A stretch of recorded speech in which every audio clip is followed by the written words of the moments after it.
बाबा, आज कोई अंकल ने अपनी बच्ची के लिए फल लाए थे। बाबा, मुझे भी फल चाहिए। आप मेरे लिए भी फल लाइए प्लीज बाबा। बेटा, आज मुझे पूरा दिन कहीं पर काम नहीं मिला। बेटा, मुझे एक भी रुपया नहीं मिला, इसलिए मैं तुम्हारे लिए फल नहीं लाया। मैं तो घर का राशन भी नहीं ला पाया। मैं तो तुम्हारे लिए फल कहाँ से लाऊं? ठीक है बाबा, मुझे आप कुछ नहीं चाहिए। तुम परेशान मत होना, मैं कल सुबह कोई काम ढूंढकर और उनसे जो पैसे मिलेंगे तुम्हारे लिए फल लेकर आऊंगा। फिर अगली सुबह बंटी कबूतर काम की तलाश में निकल जाता है। भाई भाई, तुम्हारे दुकान में अगर कोई काम हो तो मुझे काम दे दो। मुझे पैसों की सख्त जरूरत है। कल से मेरे घर में खाने को कुछ भी नहीं है और मेरी बेटी फल खाने की जिद कर रही थी। बेचारी छोटी सी है वह। माफ करना बंटी कबूतर, मेरा कारोबार अभी इतना नहीं चल रहा कि मैं कोई काम वाला रखूं और उससे भी सैलरी दे पाऊं। तुम कहीं और जाकर अपने लिए काम ढूंढ लो। फिर बंटी कबूतर उदास होकर वहां से चला जाता है। रास्ते में वह देखता है कि कालू कौवा एक सूखे पेड़ को काट रहा था। कालू भाई, तुम इस पेड़ को क्यों काट रहे हो? हमें पेड़ों की रक्षा करनी चाहिए और इनका ख्याल रखना चाहिए। हमें फल और भोजन देते हैं ये। हाँ बंटी भाई, जब पेड़ हरे भरे होते हैं तभी फल और भोजन देते हैं। यह तो सूख चुका है, अब यह कौन सा फल देगा? लेकिन कालू भाई, कोई बेसहारे पक्षी इस पर अपना घोंसला बना सकते हैं। तुम इस पेड़ को मत काटो। चलो ठीक है, मेरे पास बहुत काम है। अब मैं अपना समय और जाया नहीं कर सकता।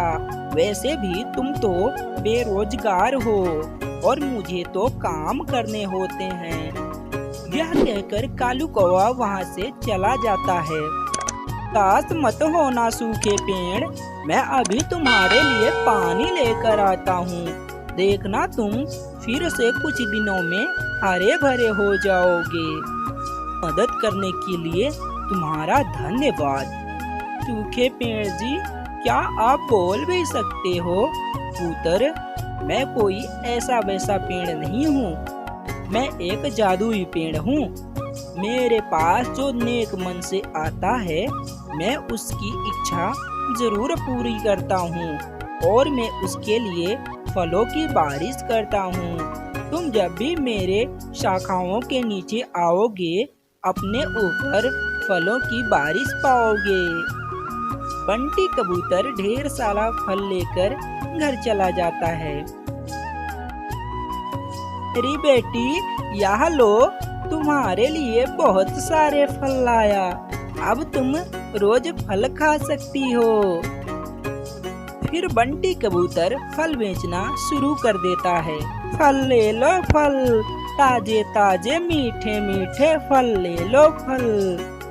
इस तरह बंटी कबूतर के फल काफी ज्यादा बिकने लगते हैं और उसे अच्छे खासे पैसे मिलने लगते हैं। कालू कौवा भी उसके पास फल खरीदने आता है और वह अपनी कही हुई बात पर बंटी कबूतर से माफी मांगता है।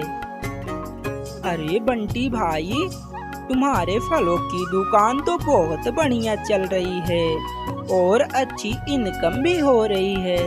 मैंने तुमको उस दिन बेरोजगार कहा, उसके लिए मैं तुमसे माफी मांगता हूँ। अरे कोई बात नहीं है कालू भाई, मैंने तुमको माफ किया।